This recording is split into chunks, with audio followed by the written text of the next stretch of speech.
आज मैं आप सभी के साथ रेबेका की स्टोरी का सेकंड पार्ट शेयर करने जा रही हूँ।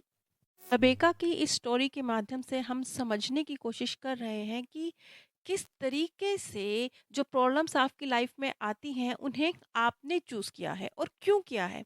ये बहुत गहरी बातें हैं, क्योंकि ऊपर-ऊपर से अगर आप देखेंगे तो समझ में आनी मुश्किल है। लेकिन अगर आप गहराई से देखेंगे तो आपको समझ आएगा इसके अंदर क्या है।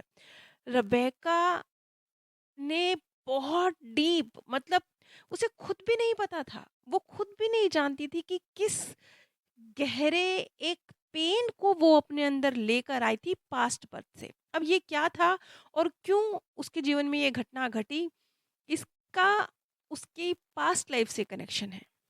रेबेका और उसका होने वाली संतान केल्विन, उसका बच्चा केल्विन, उसके अजन्मे बच्चे का नाम है, जो जन्म से पहले ही गर्भ में ही मृत्यु को प्राप्त हो गया। उसका नाम उन्होंने केल्विन सोचा था। तो रेबेका और केल्विन अपने पास्ट बर्थ में दो सैनिकों के रूप में रहे हैं। रेबेका उसके सीनियर अधिकारी की तरह थी और केल्विन एक जूनियर सैनिक की तरह था।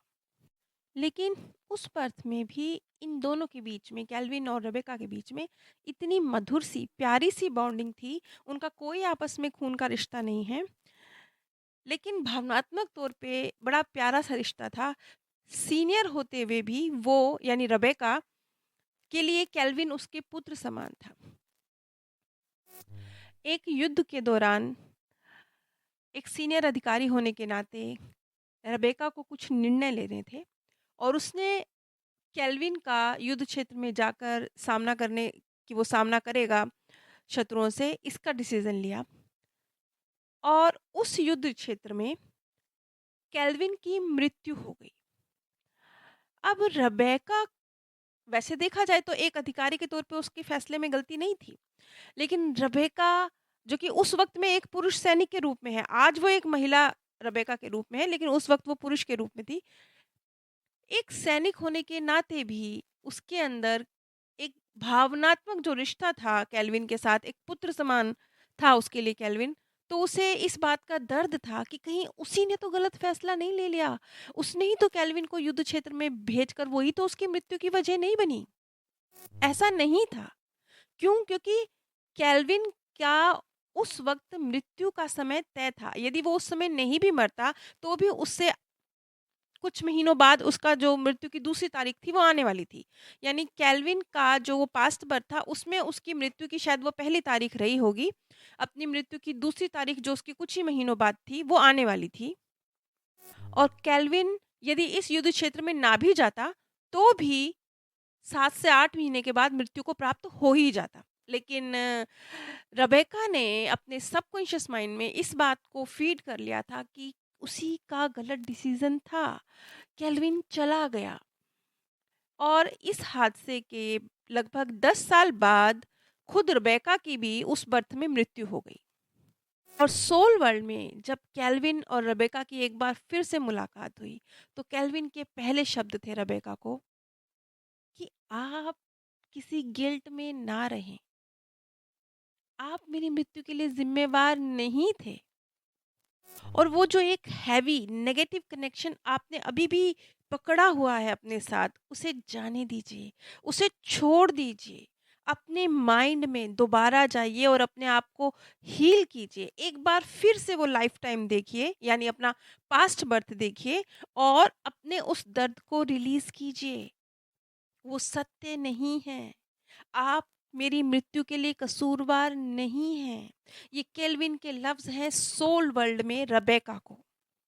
ये वो वक़्त है जब अपनी पास्ट बर्थ में मृत्यु के बाद रेबेका एक बार फिर से नया शरीर लेने की तैयारी में है।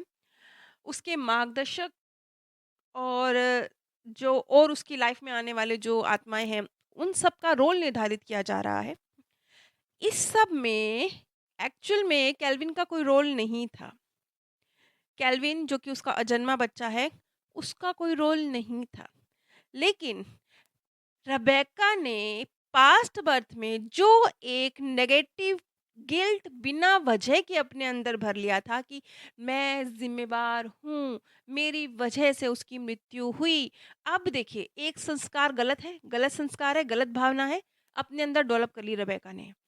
अभी तो वो छोटे स्तर पे है, छोटे स्तर पे मतलब अ, है, उसने 10 साल इसके साथ जिए हैं, लेकिन फिर भी छोटे स्तर पर है। लेकिन ये चीज़ अगर सही वक़्त पर कोई भी पीड़ा हो, कोई भी दर्द हो, सही वक़्त पर अगर उसे आप हील नहीं करेंगे तो वो बढ़ता है। रबिका के साथ भी ये हो सकता था, क्योंकि ये जो नेगेटिव फीलिंग है, जो पास्ट बर्थ में केल्विन की मृत्यु की वजह से उसने अपने अंदर फीड करी है, उसका रिलीज़ होना बहुत ज़रूरी था। यहाँ पर रेबेका एक लफ्ज़ कहती है केल्विन से सोल वर्ल्ड में प्लानिंग चल रही है, उसके नेक्स्ट बर्थ की रेबेका के नेक्स्ट बर्थ की प्लानिंग चल रही है। तो रेबेका कहती है, I want to repay you for what I took from you. अभी भी उसे ये लग रहा है कि मैंने तुमसे तुम्हारी ज़िंदगी ली है, मुझे उसका कर्जा चुकाना है। यानी गिल्ट जाने का नाम नहीं ले रहा है रेबेका के अंदर से, वो एक गहरा संस्कार है। देखिए, सोल वर्ल्ड में आत्मा बिल्कुल निष्पक्ष होके फैसला लेती है, लेकिन उसे ये भी पता है कि अब जब उसे उसका वो सूक्ष्म शरीर मिलेगा, जब उसे दोबारा एक बर्थ में वो जाएगी, उसके वो संस्कार उस पर हावी होंगे, तो ये गिल्ट की भावना उसके साथ सब कुछ जिस रूप से चलेगी और उसे पता भी नहीं होगा कि गिल्ट क्यों है।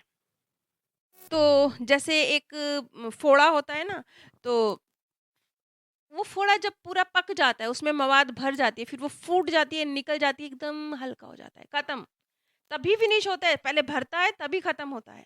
इसी तरह से ये जो गिल्ट नाम का फोड़ा रेबेका के अंदर है, जो वो पास्ट बर्थ से लेकर आ रही है, केल्विन उसकी लाइफ में आएगा, इस तरीके से कुछ महीने उसके साथ रहेगा। ये बच्चे कुछ वही महीने हैं जो अगर उस बर्थ में यानी पास्ट बर्थ में केल्विन की मृत्यु ना हुई होती, तो भी 7-8 महीने बाद केल्विन की दूसरी मृत्यु की तारीख आ गई थी, उसने जाना ही था। तो वही बचे कुछ 7-8 महीने हैं जो पास्ट बर्थ में उसे और मिल सकते थे। तो वही 7-8 महीने उसने गुज़ारे हैं रेबेका के गर्भ में। लेकिन ये जो डील हुई 2 आत्माओं के बीच में, क्योंकि ये डील अभी इंसानी रूप में तो हमें समझ में आने वाली नहीं है। हम बोलेंगे अरे ये कैसी डील हुई? ये कैसे गल गिल्ट से बाहर निकालेगी? ये डील कैसे रेबेका को गिल्ट से बाहर निकाल देगी? ये क्या तरीका हुआ? लेकिन ध्यान दीजिए ना, यही तो सिस्टम है, यहीं से तो निकल के आया सारा दर्द बाहर। यहीं से तो रेबेका ने खुद को हील करना सीखा, खुद को फ़ॉरगिव करना सीखा, खुद को ये समझाना सीखा कि जीवन में अगर कुछ हो रहा है, अनजाने में तुमसे ना चाहते हुए कुछ हुआ है, लेकिन तुम्हारी भावनाएँ प्योर हैं, तो तुम अपने आप को गिल्ट से ना भरो। ये सब कुछ रेबेका जो सीख रही है, समझ रही है, ये सब कुछ कब हुआ? तभी तो हुआ जब केल्विन उसकी लाइफ में आया। तो केल्विन का जो काम था, बहुत शॉर्ट पीरियड के लिए वो उसकी लाइफ में आया था, लेकिन क्यों आया था? उसका पर्पस क्या था? गिल्ट का घड़ा भर देना और फिर उसे फोड़ देना, ये था उसका पर्पस। अपने पर्पस में बड़ी अच्छी तरह से सक्सेसफुल हुआ है केल्विन। खैर, अभी तो केल्विन और रेबेका के बीच में और बहुत सारी बातें हुई हैं सोल वर्ल्ड में, लेकिन एक कैरेक्टर और भी तो था, वो एंजल, वो फरिश्ता जो पता नहीं कौन था, लेकिन रेबेका की जान बचाने की वजह बन गया था। वो जिसने रेबेका को हॉस्पिटल पहुंचने में मदद की थी, वो कौन था? उसका क्या रोल था? उसका क्या मकसद था रेबेका की लाइफ में? इन सब चीज़ों की, इन सब गुत्थियों को हम आगे अगली कड़ी में सुलझाएंगे। आपके साथ जो मैं ये रेबेका की स्टोरी शेयर कर रही हूँ, इसकी सभी कड़ियों का लिंक आपको नीचे डिस्क्रिप्शन बॉक्स में रेबेका की कहानी के सभी भाग इस नाम से एक प्लेलिस्ट मिलेगी, उसका लिंक मिलेगा। उसमें आपको रेबेका की स्टोरी के सभी भाग मिल जाएंगे।